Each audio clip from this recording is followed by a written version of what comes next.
The internet is not letting up on Claudia Jordan, and they posted an old clip of Claudia Jordan having no sympathy for Nene Leakes, you guys.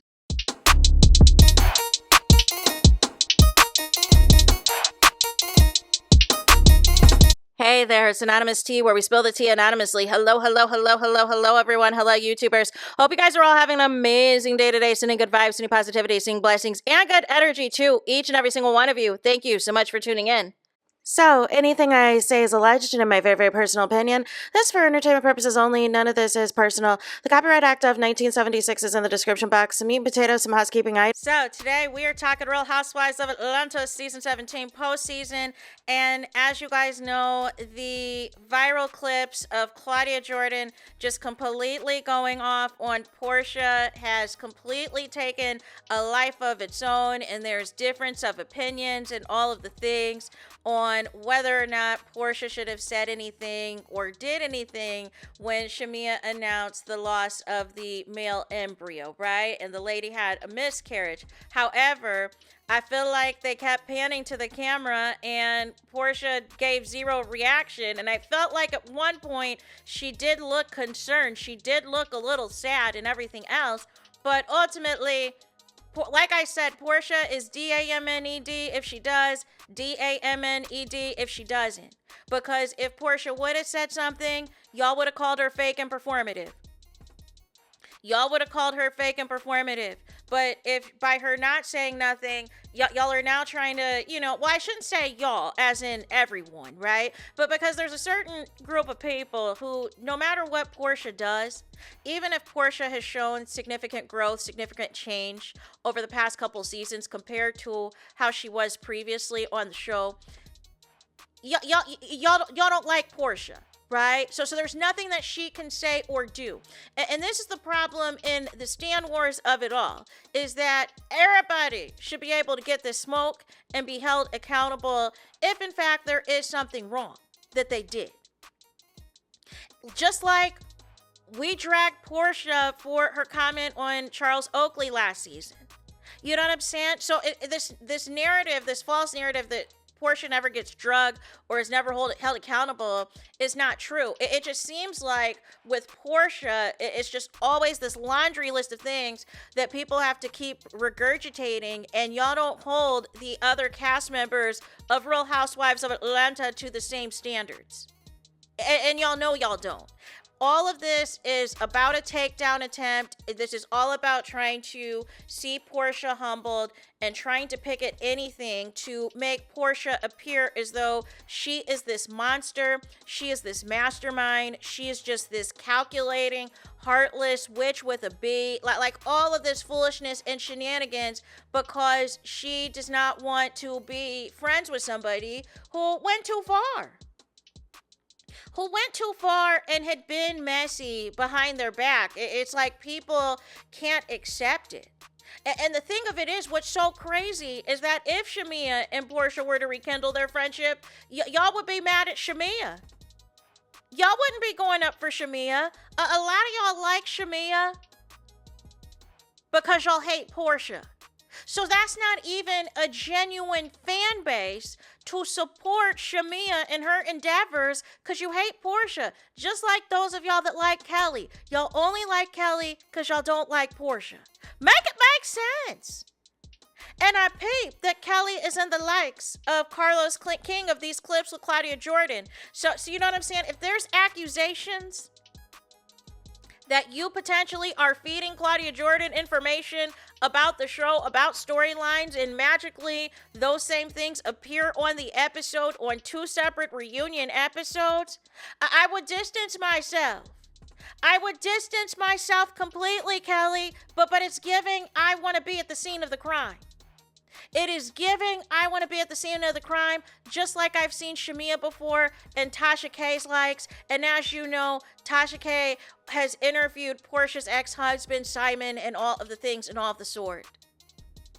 Y'all are messy, but y'all want to pretend that y'all not messy. And y'all do not care about the PORSHA hate. In fact, y'all enjoy the PORSHA hate and the negativity. But something has to give, right? So like I said, it has caused a lot of division in terms of should Porsha done this, should Porsha have done that, da da da da da. But then people really are taking a closer look at Claudia Jordan. They've got her on the Jumbotron because ultimately it gets to a point with the hate for Porsha, Phaedra, and Nene Leakes.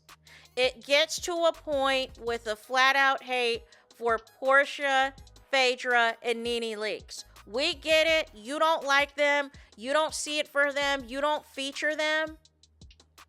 But there's nothing that they can ever say or do, even if they are on the right side of something, that is ever going to satisfy you. You're going to find something to pick at them about it. And that's what's so insane to me. I also peeped that Claudia has not denied the allegation about Kelly and that married man.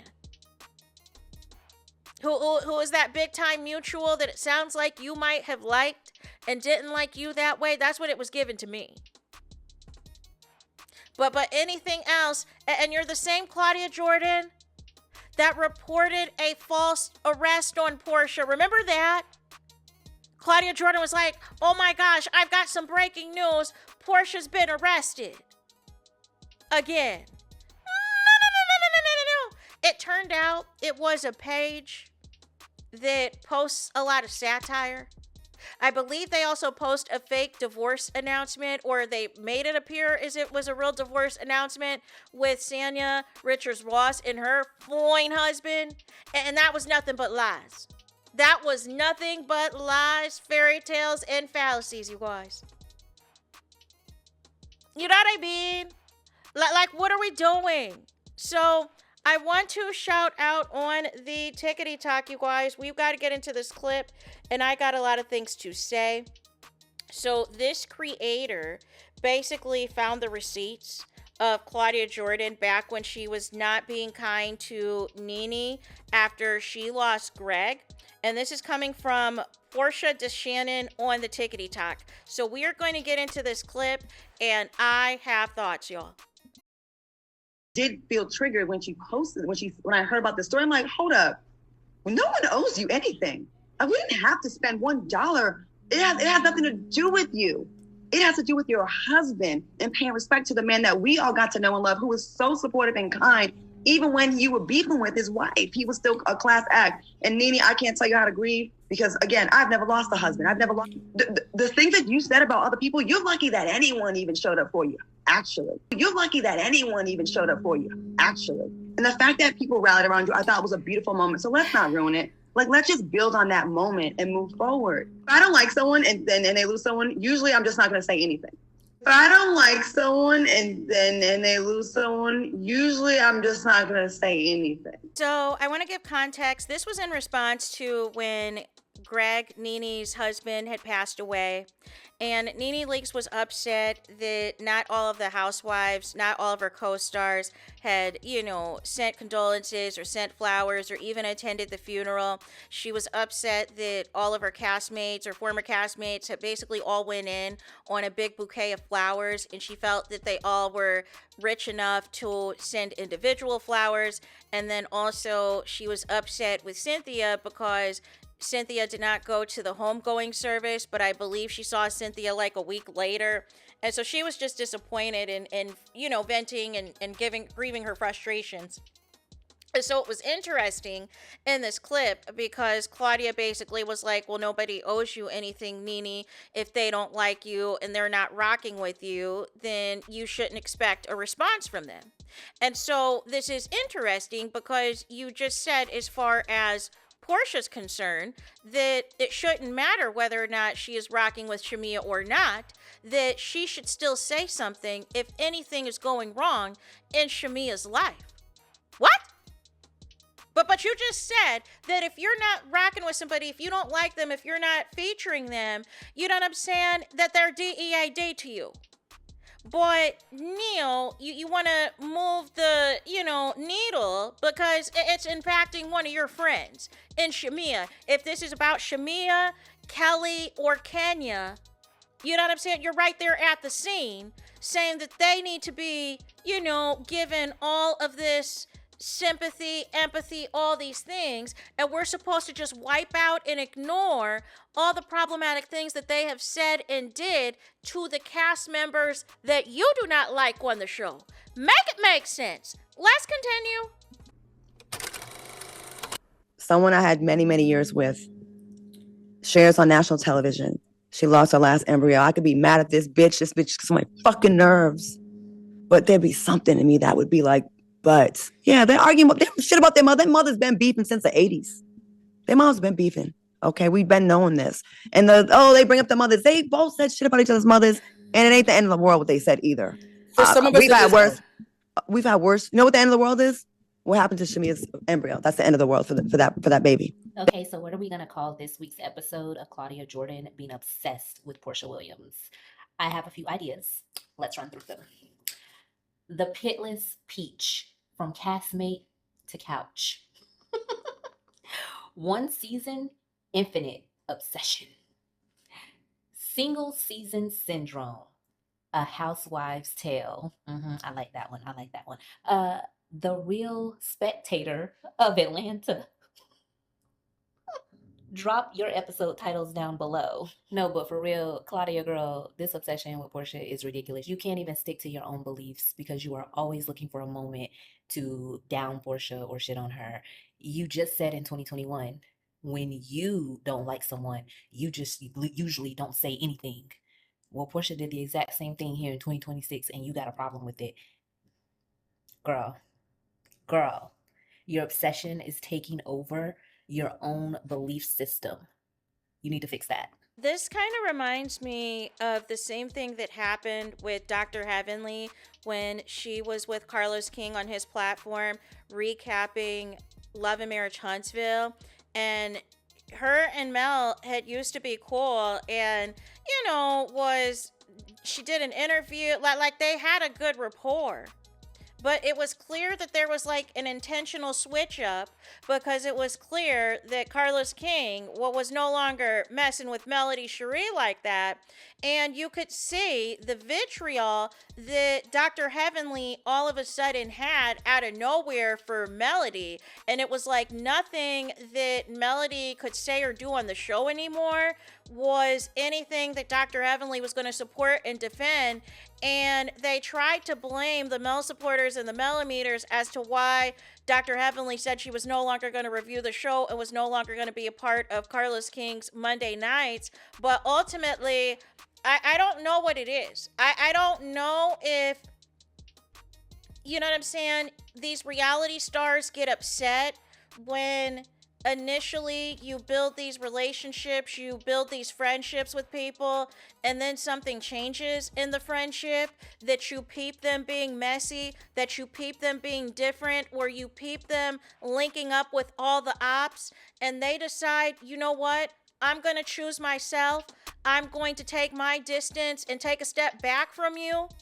And it seems like that always leads to World War III with these people. These people cannot accept that if they peep your messiness or they peep you being two-faced, because there's a difference in these, in commentating on these shows, that if you're just saying, listen, look at here, I just flat out don't agree with this person. I don't agree with this person that they did. You know what I'm saying? I don't like this approach that they're doing with this storyline. It's a whole nother thing. When you're just name calling, when you're just throwing shots, like Claudia Jordan still throwing out Porsha's mug shots, when several housewives across all these franchises got mug shots out here and have done way worse things than what Porsha's been, you know what I'm saying? Like, what are we doing, right? What are we doing? So it's like you always have to throw in the extra insults. And really just make it seem like Porsha has to be the representation of all liars, of all 304s, of every horrible thing that you could say about a woman to justify your defense and your friendships and anybody allegedly leaking storylines in the cast to pledge allegiance to them. But the root of the issue is you're upset that Porsha is not your friend. that Porsha is not allowing you in her space. Porsha has ignored Claudia Jordan for so long. The only thing that she's acknowledged with Claudia Jordan is bringing up this man that Porsha and Kelly have shared. But again, Porsha was with him first. That's the thing too. Porsha was with this dude first. And Claudia seems to have maintained something with him. You know what I'm saying? Because she seems to speak highly of him. And at some point, he got entangled with Kelly. But even after all of that, this man still is in communication with Porsha. So there is something about Porsha that even you, Claudia, and even you, Kelly, that is not enough to get this man up off of Porsha. Because even Claudia tried to throw in there, oh yeah, he's upset that she got married and da-da-da-da-da, and I don't know if their relationship was the same, da-da-da, but he's never said anything bad about Porsha. But it seems like they were in communication after the fact, because last year's BET Awards, Porsha was pretty much having her divorce finalized from Simon. So what are we saying? But I feel like at this point, the vitriol that Claudia Jordan has over Porsha, and it really primarily stems from a man. And it primarily stems from when Porsha and Kenya were not cool, were not cordial on the show, and Porsha, wasn't really trying to entertain Claudia Jordan and everything else. Like, because this is the thing too, it's like people like to insert themselves in other people's beef, which is what Kelly's doing. Kelly's trying to be Shamia's pit bull, and Shamia needs to stand up for herself and say what it is and stand on it. And so what happens is you lose respect ultimately for the actual person that you have beef with, because it's like, why can't you stand 10 toes in front of me? Why do I have to have conversations with somebody else about my beef with you? And I'm glad that Porsha shut down Kelly and basically said, listen, look at here. Anything involving me and Shamia will handle. But what you're not going to do is try to play some mediator game when I know that your allegiance, first and foremost, first and last, is to your landlord. But it is just crazy to me how Claudia has just really just taken this Porsha obsession to another dimension, the Porsha hatred to another dimension, to where trying to even listen to the commentary, it's just not making sense. And I believe that I believe the panel has some upcoming shows coming up in September. So that's going to be interesting for those of you who are going to the live shows in September to see how this is going to go. Do you see long-term both Blue and Claudia lasting on this panel with Carlos King? Do you see it lasting long-term? Is my question, right? Do you think Claudia needs a break from the show? Do you think, like what do you think, right? Or do you think because, ultimately Love and Marriage Huntsville is going to be starting in a few weeks here, and maybe they could talk about Ultimate Girls Trip, but guess who's on Ultimate Girls Trip, you guys? Porsha's on Ultimate Porsha's on Ultimate Girls Trip. So even if they pivot and start talking more Real Housewives Ultimate Girls Trip, especially these upcoming episodes that are the Atlanta episodes that are going to feature Nene, there's still going to be some offhanded comment about Porsha. Make it make sense. So I just wanted to give y'all that, and I wanted to hear from y'all in the comments. What do you think of this? What do you think of, Claudia Jordan's hypocrisy? That if you're not fooling with somebody, you're not featuring them, even if something happens like a death or any of the sort, that if the relationship's over, it's over. But now you're switching up because it's your friend Shamia. And Porsha should have did this, but we all know that if Porsha would have said anything, you would have called her fake. You would have said that that's TV Porsha so that she looks good to the viewers and everything else. There's nothing Porsha can say or do that is going to appease Claudia or get Claudia to actually say something nice about Porsha for once, because she is upset over a man from over a decade ago, you guys. You can't make this stuff up. Make it make sense. Perhaps is it just the case that these men want PORSHA, these men and women want PORSHA, and y'all can't take it? But y'all SLUT shame her. Make it make sense. So that is it for this video. Do me the biggest favor and do y'all biggest one, and that is to hype the video. Hype the video, please. Hype the video like you never hyped a video before in your life. There is that. That is it. That is all. It's Todos es final. It's finito. It's the end of the road. It's the end of the line for this video. Let me know your thoughts in the comments. Please do not forget to like, comment, and subscribe. Hit the notification bell so you're notified the moment I post new content on my channel. And with that being said, I'll talk to you guys again very soon.